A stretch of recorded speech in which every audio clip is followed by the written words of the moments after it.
Come on, baby. Come on.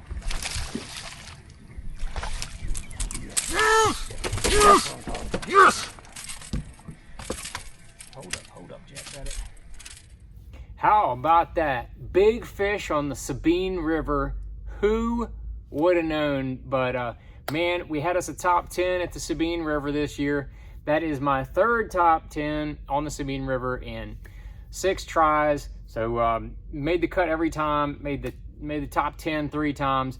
Very blessed. Things worked out, caught some big fish there. I'm gonna walk you through some of these fish catches and how I caught these fish. Days 1 through 3, I went to Taylor's Bayou. That's where I went those days. But I didn't always smoke them over there. And then the fourth day, I stayed around Orange and in that general area. Didn't catch them like I wanted to, but I'm gonna walk you through each day and kind of how it went down. So during practice, a lot of people were fishing all around, especially in Taylor's, and they were flipping. They were mainly flipping, and I was getting some flipping bites with the baby D-bomb, and this is the one that I ended up going to during the tournament. I caught, except for day 4, I caught flipping fish every day. It's a Missile Baits baby D-bomb. Black red flake was the best color for me. I fished a couple different colors, but I think I caught more keepers on that. 5/16 tungsten weight, 3/0 Gamakatsu heavy cover worm hook, 20-pound sunline shooter. That's the deal for any of my light flipping. And then had the 7 model GS reel and 8.1 to 1 high speed. Always like that high speed. Of course, my Cashin 7.6 medium heavy flipping stick. That was the combo. I had actually 2 of these set up and had 2 different color baby D-bombs on there. Brian Schmidt caught his on there. A couple other guys I don't want to name were catching them on baby D-bombs as well. So that was the flipping setup. I think I caught 4 of my 5 the first day. I only had like almost 6 pounds the first day. That's all I had. But at 4 of my 5 that I weighed, I caught on the flipping. I think I caught 1 flipping the second day, third day, and fourth day. So I did catch some flipping. And then my main deal that I thought that I was getting into in practice was the crankbait. This is the Spro Outsider in the SR, the shallow runner. It's got the little, it's like a finesse square bill. I got on this deal in practice, was catching some keepers, and I thought, man, I'm not gonna be flipping. I'm gonna just do most of this cranking. Well, the first day of the tournament, that was not happening. So I had to reset, started incorporating the baby Fat John. This is probably the color I caught more on. I had 2 different colors depending on the day, but this is Cellmate with the baby Fat John on there. It's a square bill, but it's a shallow running. It only runs about 2 feet deep. I think you could probably get it down to 3 on a long cast. I had both of the on a similar setup.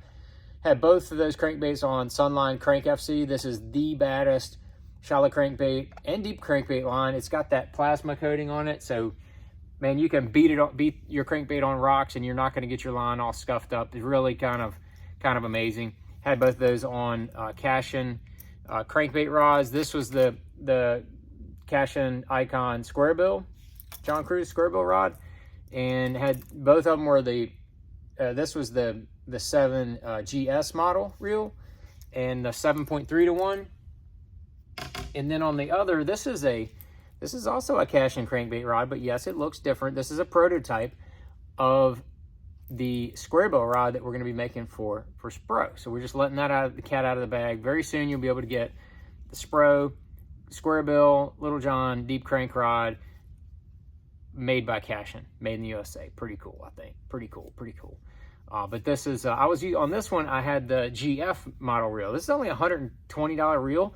For shallow cranking, I really, really like this. And for buzz baits, some moving baits, really, really like this reel. It casts very well. For only 120 bucks, it's kind of ridiculous. But that's what I was using with that line, that bait. That's what I caught that 414 on day 2. I caught it on that. Pretty awesome.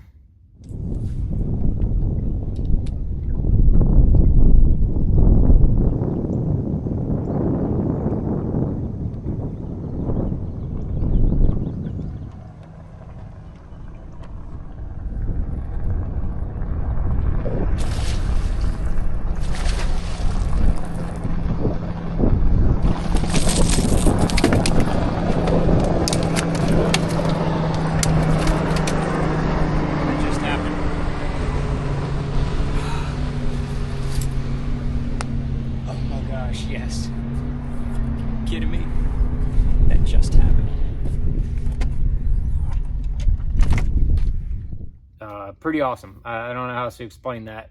That catch was special. It meant a lot to me. Quick story. Chris Wells is the bass chaplain. He does a devotional for about 20 anglers on tour and sends that to us for each tournament. And I don't talk a lot about religion. I'm talking about fishing, whatever. It's fine. Keep it personal to me. But this time, Chris had sent a devotional, and I practiced late, get my tackle ready. I never took the time to listen to his devotional until the morning of day 3, driving to the launch. It was about a 30-minute ride from where we were staying, and I listened to that devotional, and it was talking about spreading the gospel. I really like Chris, and I really like his everything he has to say. All of his speeches. He breaks it down into regular person terms. Like, you don't have to be a Bible enthusiast to enjoy it. You probably understand it better if it's if you're a fisherman, because he talks in fisherman's. He's a fisherman. He's talking to fishermen. So there's a lot of fisherman terms going around. And that's probably one of the reasons I really like what he has to say, other than he's a really good person. But it kind of touched me. And, the first day I was struggling. I was down in 73rd place with that 5-something pound bag the first day. And I was like, man, I can't finish in the 70s again. I was in 73rd. I can't do this. I fished my butt off on day 1. I said, man, all I can do is fish my butt off on day 2. After fishing hard on day 1, fish my butt off on day 2. And whatever is meant to be is going to happen. Whatever is meant to be is going to prevail. And I just put my trust in somebody else. And sure enough, the very first bite that I got for a bass was that 414. Put that fish in the boat. I swung that 414 on that 14 pound, no problems. Swung that fish in the boat, got him in the boat, put him in the live well. The very next fish was a 3-pounder. So I had almost 8 pounds in 2 fish like that.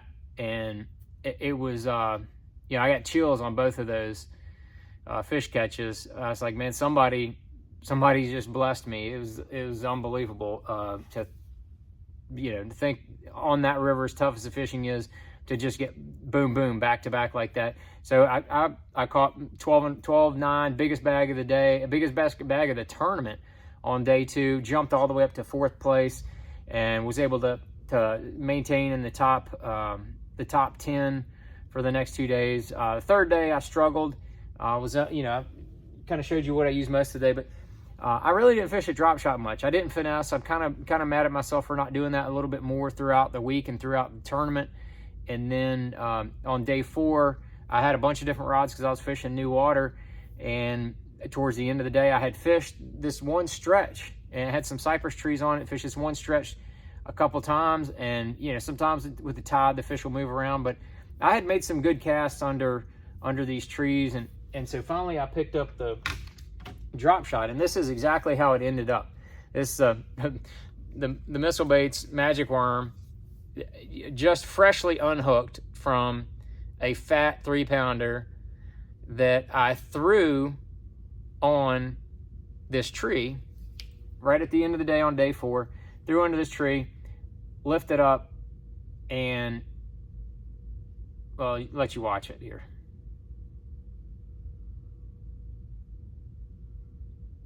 Yeah, so kind of crazy. I hook that fish, it runs out, it jumps and comes off. My worm looked about like this. Took a minute, spun the boat around, put that worm back on, made that same cast up under there, lifted up. Sure enough, that fish is crazy. Got that fish in the boat. It was kind of running out of time, and so I had to go right to weigh in. I didn't make another cast after I caught that last fish, but that was. I wish I'd have gone to that Ed's Orange 6-inch magic worm on a drop shot, 1/8 ounce Spro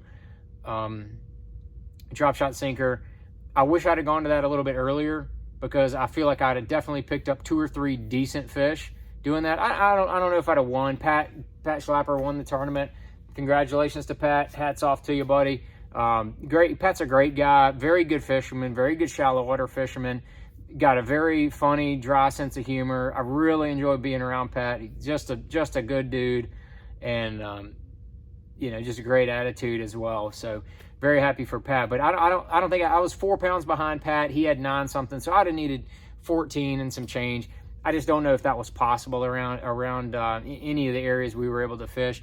But I'd like to have finished higher than 10th, obviously. If I had one more keeper, 1 more pound and a quarter fish, I think I'd have ended up 7th. So I would have jumped up at least 3 places. If I had 2 pound-and-a-halfers, I think I'd have ended up in 5th. So, I mean, if I catch 2 2-pounders, I'm going to be in the top 5. And if I'd have just, I'm positive if I'd have switched a little bit earlier to finesse, probably would have put a couple more fish in the boat. So I was being a little hard-headed, trying to go for power fishing and find those stretches that had those bigger fish. Never really stumbled into them on that last day. Just picked off one here and one there, and then at the end I went finesse, and then within 15 minutes I caught a 3 pounder. So wish I'd done that a little bit earlier, but you live and learn. I trust my gut. Just needed to make a slight adjustment a little bit earlier. That's bass fishing right there. If anybody has any comments or questions, drop them down there below. But I appreciate everybody watching as always. The links to the baits are going to be in the YouTube video, so always drop it down there so everybody can follow along, get the baits, rods, line, anything that you might need. I had the old 10-pound FC leader on there, so that's why I put some heat on that fish on the drop shot, because I knew that was not going to be a problem. 16-pound All Might was on there. I didn't even it's cash and drop shot rod as always, and then the GX reel, the high-end spinning reel, things cash money. So that was it. That was my Sabine River. One more top 10. I wish we could go back to the Sabine River 3 more times to finish out the season, but we're not going to. We got to go to 10 Killer, St. Clair, and then up to the Mississippi River in La Crosse. Looking forward to all 3 of those events. So follow us along. Make sure you like and share everything that we do, please. Appreciate it. And make sure you subscribe to the YouTube. Thank you, guys.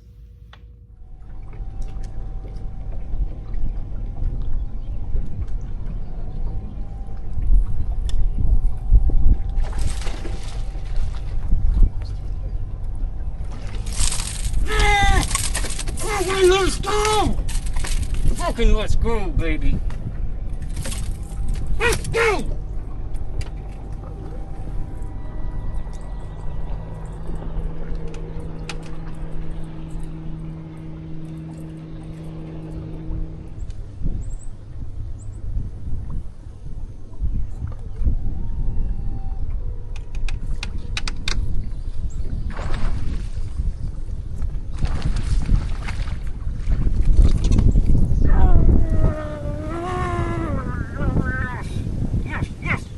Baby D-bomb saves the day. Boom, sucker. Boom, sucker. Boom, boom. Oh my gosh. Kidding me.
magic happened. Unbelievable, dude. Unbelievable. That fish followed out that magic worm. Followed it out all the way to the boat. I dropped it, he missed it. And then I swung, and then I dropped it again, he got it again, and I got it. This is awesome. He's not a giant. That was really, really freaking cool. No doubt. I don't care what anybody says.